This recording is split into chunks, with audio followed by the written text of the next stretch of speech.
So Paul, we're back in sunny South Devon, except today it's not so sunny. No, it's not. A bit dull and overcast today from the last time you were here. Yeah, it is quite dark in fairness. You're not out in the vests and the t-shirts today.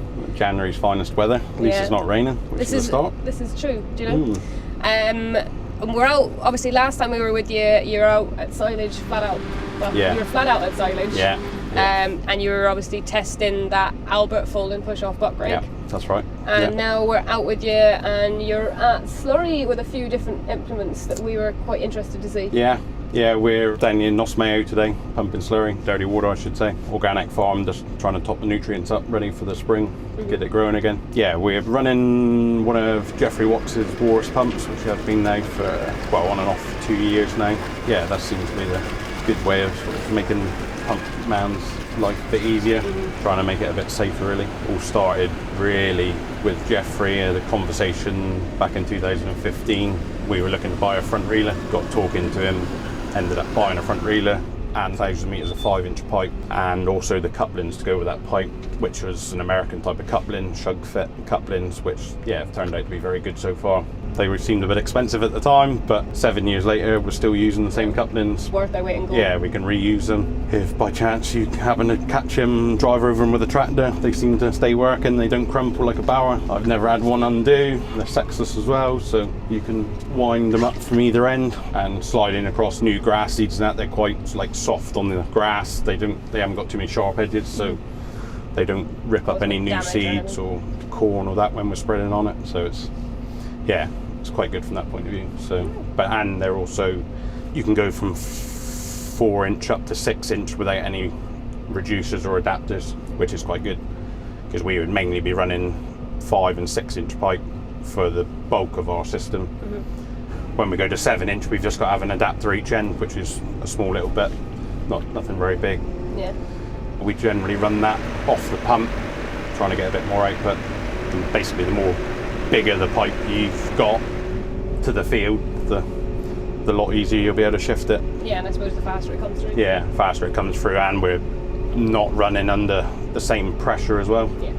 Basically, when we were on 4-inch pipe previously, we would have been running 10 bar all day, every day. Then the pipes don't last as long. No. It's wear and tear. Yeah, wear and tear, and so pipes are lasting a lot longer. Yeah, they are more expensive, but we were in a position as well where we wanted or needed more output. We wanted to get one team achieving more in a day. Didn't really want to have to run 2 teams because obviously it's more blokes, more tractors, more pay, more machines and whatever. So we would have gone from doing average day of 800 cube to 1,000 cube a day with 4-inch to now we'd do anything from 1,500 to 2,000 on a fairly sensible day. Now so we've doubled our output, our pipes lasting longer, we're using probably less diesel per cubic metre as well, and it's generally just a little bit easier. But so the investment pays off? Doesn't seem that way because we seem to be back into a position again where we probably need to rerun 2 teams again. No. So it's because you're obviously getting so much work. Something like that. But no, more people are looking to pump their slurry rather than tankers, less grain compaction. This is it. It's a lot faster way of shifting it. That's the way it's going at the moment anyway. Yeah, so that's why we've kind of gone the way we have.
you obviously get along fairly well with the pump, and you've got one of his compressors on the front of that tractor too. Yeah, when we got speaking to Jeffrey then about pumps and that, we'd looked into his pump trailers, or it's like a self-propelled pump then, which is all a trailer-based unit.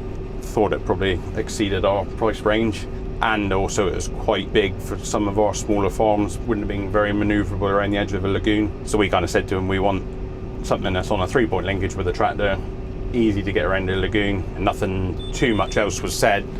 And then we happened to catch up with him later on that year, and he said, I've got some designs, I'm going to come and see you. So lo and behold, he comes with his laptop. This is what we've designed. Looked very impressive, looked kind of what we were wanting. Long arm, so we're not having to chuck suction hoses in, stood on the end of the lagoon. It's a 9-metre arm, isn't it? Yeah, 9-metre arm, and we've got suction hoses that you can clamp on the end of it, but you can connect sort of whatever, another 6 metres on the end of it, so up to 15 metres. Yeah, so we had a prototype machine down, which would have been 2 years ago now. I run that one for 12 months, various different things we changed along the way, because obviously it was the first one he'd built. Yeah, there was some of it that was in his main pump trailers or engine driven pump that he's brought across, one being the Cornell pump, which is obviously an American pump. Good pump. We did have a few issues with it at a couple of farms. I mean, very fibrey, sort of strawy dung, a lot of rainbow silage. We did have issues with that a little bit, which I can't fault Jeffrey for. He did, he did sort of help out, but he wanted to make it right, and we had, I kind of lost, we probably had 3 or 4 different charge pumps on the arms, which tried chopping it different, and various different things. He stuck with it right through. So we ended up going then to a Doda pump, because that's what we're running. We've got three Doda pumps anyway. Suits your system. Yeah, Doda works easy for us. They're fairly easy to repair, rebuild. Know them like the back of our hand now. So he ended up in a complete pump with these new design. Though he changed a few designs and whatever, put in like air operated gate valves, which is all remote control, so you can work that from the cab, which obviously makes the job a lot quicker and safer, and you're not having to turn handles with taps. I've got to a place now where we're very happy with it. We're not having to manhandle suction hoses. We've got a jetter nozzle on it as well. So we've got a couple of small lagoons or ring towers where we can just reach in over the top of it, stir the pit up. We've got some liner pits where obviously you can't really use impeller type stirrers to mix up, so obviously you run the risk of damaging the liner. So it kind of caters for all needs really. It's got various different bits he's added in. It's got a pressure washer on it. It's got its own hydraulic system, which is run off the PDO, so we're not putting the tractor under more load. It's got its own system, so it's not going to contaminate the tractor at all. It's quite a big machine. It's like 3 meters wide, so it's quite wide on the road, but it's got to be that sort of size to fit everything in that it needs to. But like, along with obviously the Wox Walrus pump, you're running, is it the Mixit stirrer? Yeah, we've got a Mixit stirrer from Pete and John Elliott. We've had one of those, since we first bought our umbilical system, which was 1999. Such a simple stirrer, so easy. You got no bearings running in the slurry. It doesn't get a lot simpler to use than that. We've done a bit of, we've got at the moment one of their prototype paddles or impellers for the end, which is a 200 horsepower impeller. Yeah, because there's certain sizes of impellers and you can change them on the actual stirrer, can't you? Yeah, it's literally a case of pull an R-clip out, pull a pin out, and then you can pull the impeller out, put a smaller one, and if you've got to put it on a smaller tractor. It's the most simplest, easy to use. I think we've had a couple of bearings along the way, but that's just through wear and tear. There are different types now. I think they do a bigger tube. We're still running the smaller tube on our 20-foot stirrer, but they do a bigger diameter tube to withstand sort of bigger tractors, so we're putting on the front of it. I mean, with this new impeller that we had back in the summer from Pete, we had it on my 724, and it was certainly making the tractor work hard. Half an hour, the pit's all stirred up. Yeah, so you use it on most jobs. It is quite good. That's predominantly what we use if the farmer hasn't got their own stirrer. If it's quite a big job, we'll take our Mixit stirrer and our Walrus, obviously, because we're going to be there to pump it out. but the two of them together work quite well because we can use the Walrus for firing like any lumps or the crusts out of the corners, and then we can use the Mixit stirrer to break the lumps up. Yeah, they do work very well together.